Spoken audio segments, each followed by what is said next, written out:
It started with a horn a blaring, bone-rattling blast that could have sent a flock of geese hightailing it to the next county.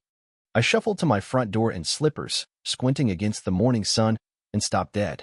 A white stretch wedding limo was parked in my driveway like it owned the place. Rose petals were scattered across its hood, tinted windows screaming celebrity secrecy.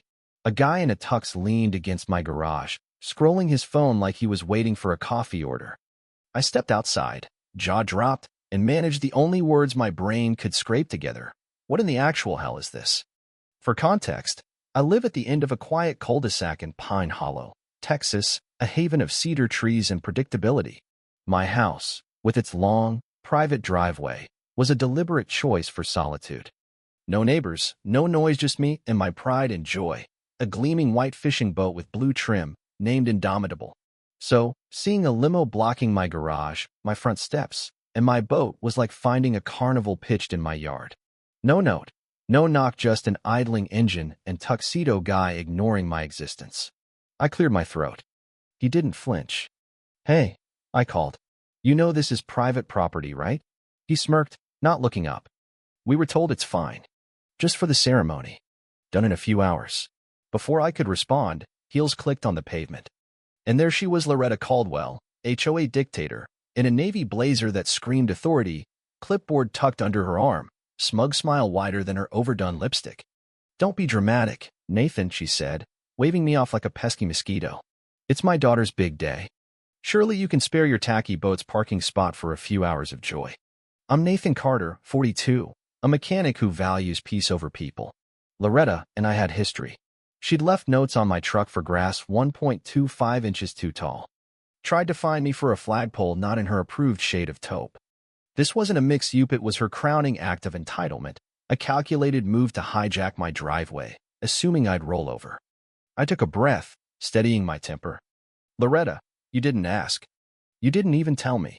You parked a limo in my driveway like I'm running a wedding venue." She crossed her arms, annoyed I wasn't groveling. "It's temporary.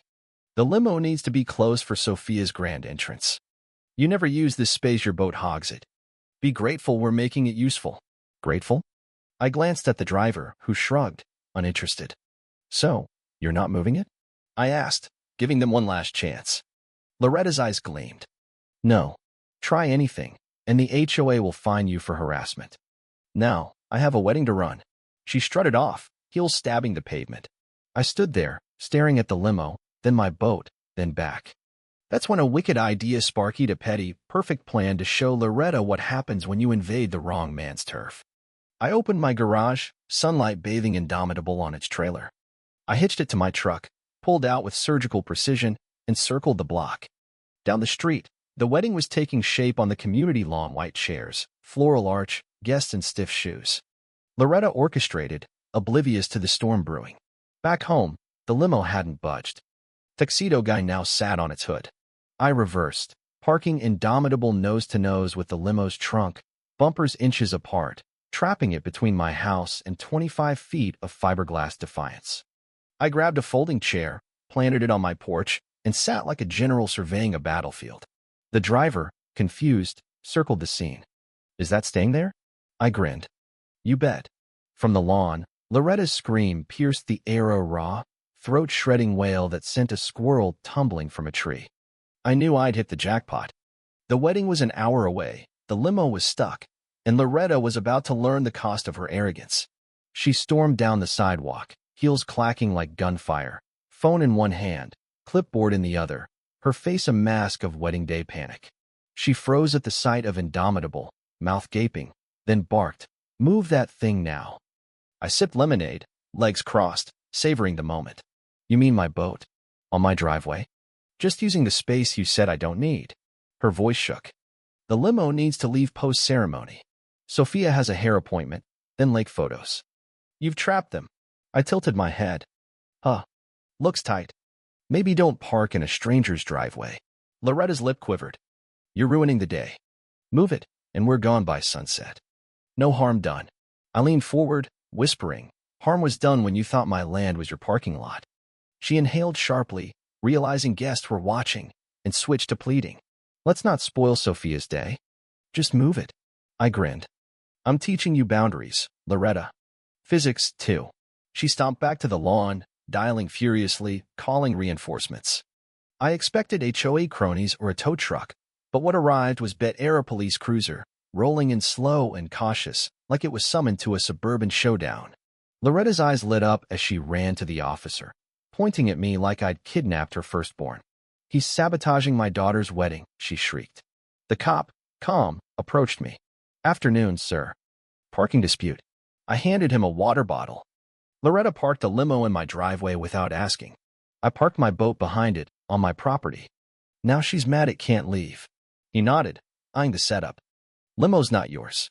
Boat is, and you own this land. Title's inside if you need it." Loretta interjected. "He's being difficult. It's a wedding. Make him move the boat." The officer raised an eyebrow. "Did you have permission to park here?" She faltered. "Well, no, but it's just a driveway, not his house." He stifled a chuckle. "So, you parked on private property without consent, and now complain the owner blocked you?" Loretta had no reply. "Sir," he said to me, "you're within your rights. It's your land. No damage done. Civil matter." To Loretta, "Nothing illegal here. Figure out how to move the limo after the boat, whenever that is." He left, leaving Loretta speechless. Then came the bride, Sophia, in a pristine gown, expecting joy but finding chaos. She locked eyes with me, approaching with weary curiosity. "Is this your house?" "Yep." "And the boat? Did Mom park the limo here without asking?" I nodded. She sighed, turning to Loretta. "Mom, what did you do?" Loretta babbled about logistics, but Sophia cut her off, dialing her phone. "We're getting another ride. Move the limo. I told you to stay out of planning. You promised." Guests muttered approval as Loretta's control slipped. The driver, sweating, warned, 10 minutes, or I charge overtime." Loretta paled. I almost pitied her. Almost. But I had one more card to ply a final blow to ensure her reign of entitlement crumbled. The next morning, the neighborhood buzzed. Neighbors texted, praising my creative parking, some offering to watch the next round.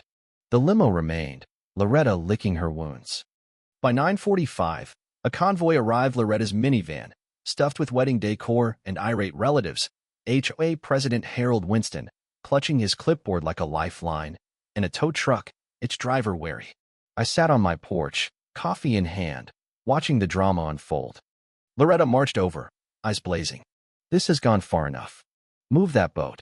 I waved casually. "Nice day for a parking dispute, huh?" She didn't smile. "The wedding's over.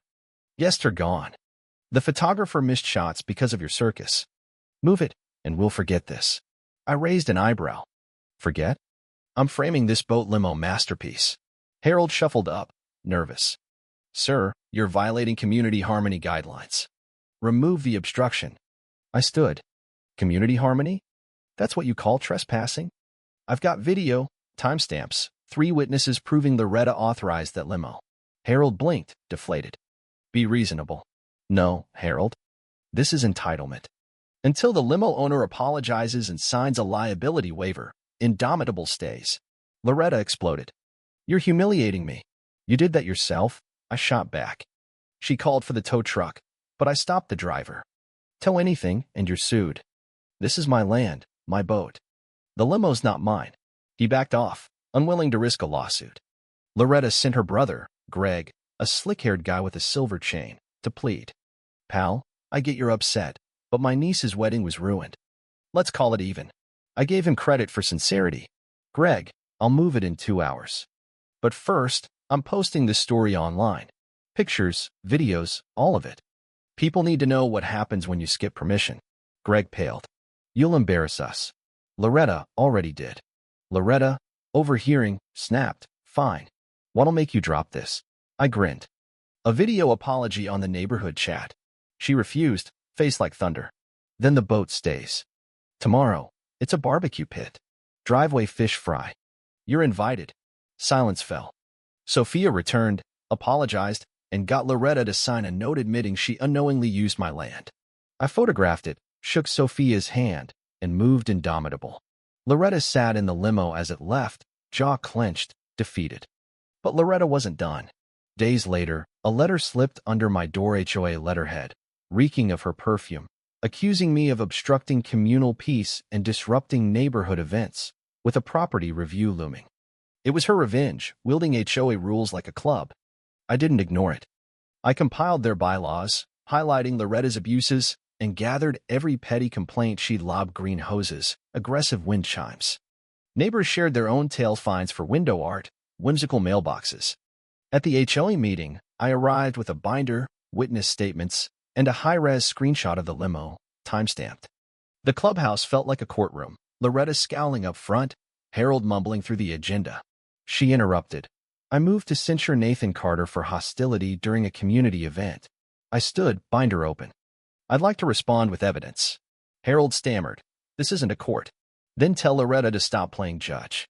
I distributed screenshots, messages, testimonies detailing her trespass, her bullying, her limo stunt, ending with a video of her saying, "It's just a driveway." The room fell silent. Loretta's allies avoided her gaze. Neighbor Karen spoke. Maybe we need new leadership. This isn't the first issue. Loretta snapped. You're turning on me over one incident? Neighbor Mike countered. It's not one, Loretta. We've all dealt with you. Harold sighed. Maybe someone else should lead. Loretta stormed out, defeated. The board suspended her, naming Karen acting president. Relief washed over the room. A week later, flyers blanketed the neighborhood. The truth about the boat bully, with a photoshopped image of me, devil horns, and a rant about my malicious nautical equipment. I laughed but knew Loretta was saving face. I dug out old charter business banners, washed Indomitable, and hung one across it. Private driveway, private property, private bone, not Loretta's wedding venue. Next time, ask. I parked it prominently. Cars slowed. Neighbors honked. One dropped cookies labeled Captain of Justice. Loretta saw it, froze, and walked away, her reign shattered. Karen's HOA became fair, collaborative. Sophia, free of her mother's shadow, thanked me. My driveway stayed mine.